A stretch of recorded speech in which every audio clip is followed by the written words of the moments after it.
what is life then? Well, life is a series of choices and experiences. Based on our current mindset and current mood and our knowledge, we make certain decisions. And the decision will lead to some kind of consequences, good or bad. According to me, there is nothing called good or bad. There is only one thing called experience. If everybody believes that I am experiencing this no bad thing, everything will change. It's all the mindset. I know it's very difficult. Well, what about struggles we go through? If you're not struggling, I don't think you're doing anything significant.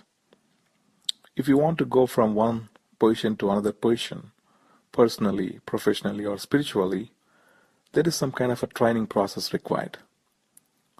For some people, it's like a journey. For most, it's a struggle. That's again, it's a mindset. If you're not struggling, probably you have a very small goal. Go through the struggle.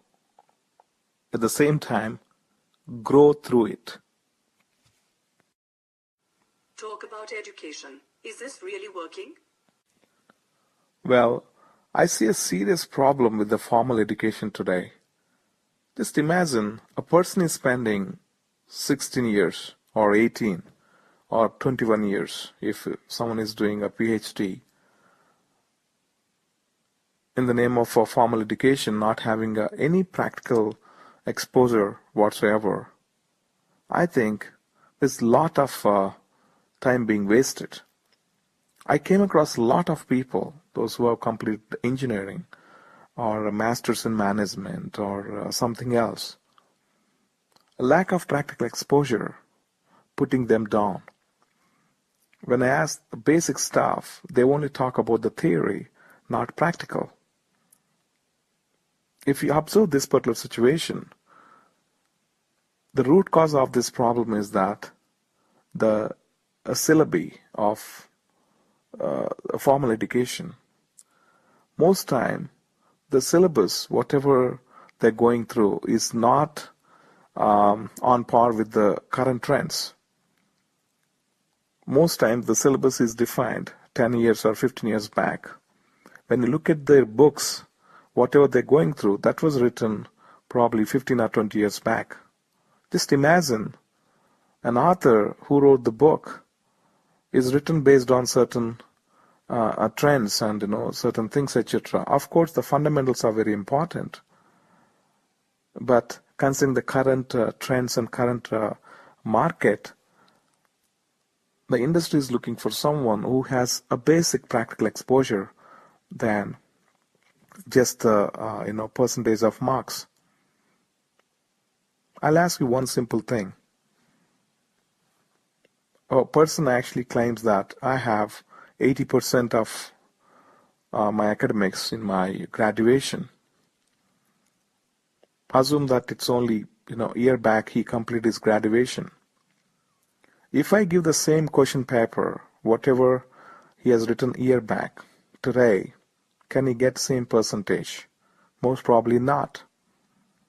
The reason is that we just read and we forget the things after a couple of months.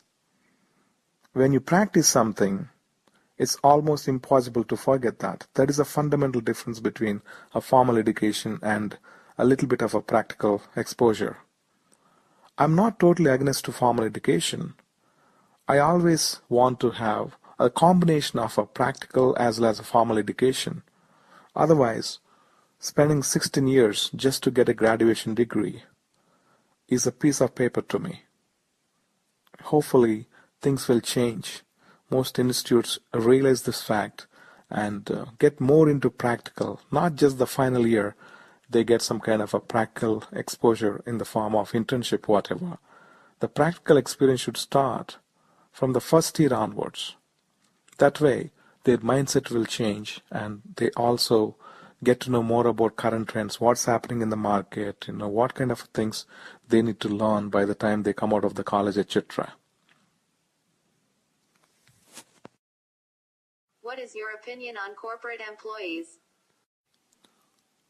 I read an article recently. It says that 75% of the employees are not happy with what they're doing today. That's a mind-blowing number. I myself really surprised. When I observe why this is happening, the closest thing what I can come up with that it's a fundamental conflict between our heart and mind. If you observe deep enough, most times our heart says something and mind does something else. That's a conflict. Most of our emotions come through our heart than the corrupted mind. Why I say corrupted mind is that many things are getting inserted into our minds, knowingly, unknowingly. Unless we are very conscious, unless we have certain kind of a antivirus on our system, it is very easy to get through all this kind of corrupted things in our mind. Probably 20% of the people in the world, they're living very consciously. They're observing each and every thing, whatever they're going through in their life. When you experience conscious living, you stand apart. That's where you really create a difference yourself.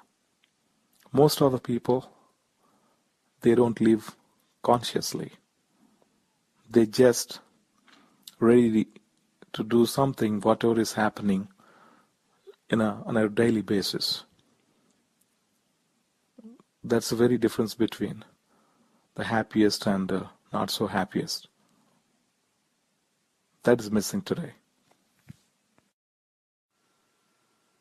How do you define the business world and entrepreneurs in the current market? I define businesses as 3 categories. 0.1% top, 29.9% in the middle, and rest 70% at the bottom.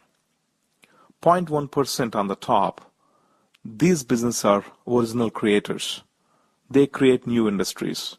They think of future. Then obviously it will lead to a lot of jobs creation.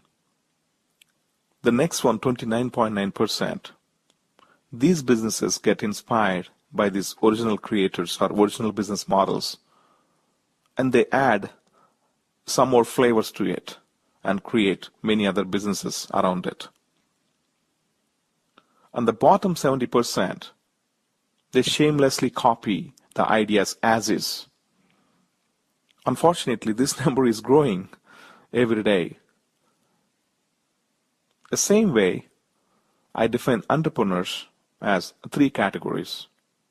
A bottom level, pretty much on par with copycats, like a business-minded person, not necessarily this business-minded person, entrepreneur at. The next level is entrepreneur. Entrepreneur should possess some kind of a good qualities. He or she knows, how to run the business, how to actually, execute things really well. On the top level, mad entrepreneur. These mad entrepreneurs only think of future. These mad entrepreneurs want to create something new in the market. That's how I look at the businesses and entrepreneurs. Thank you.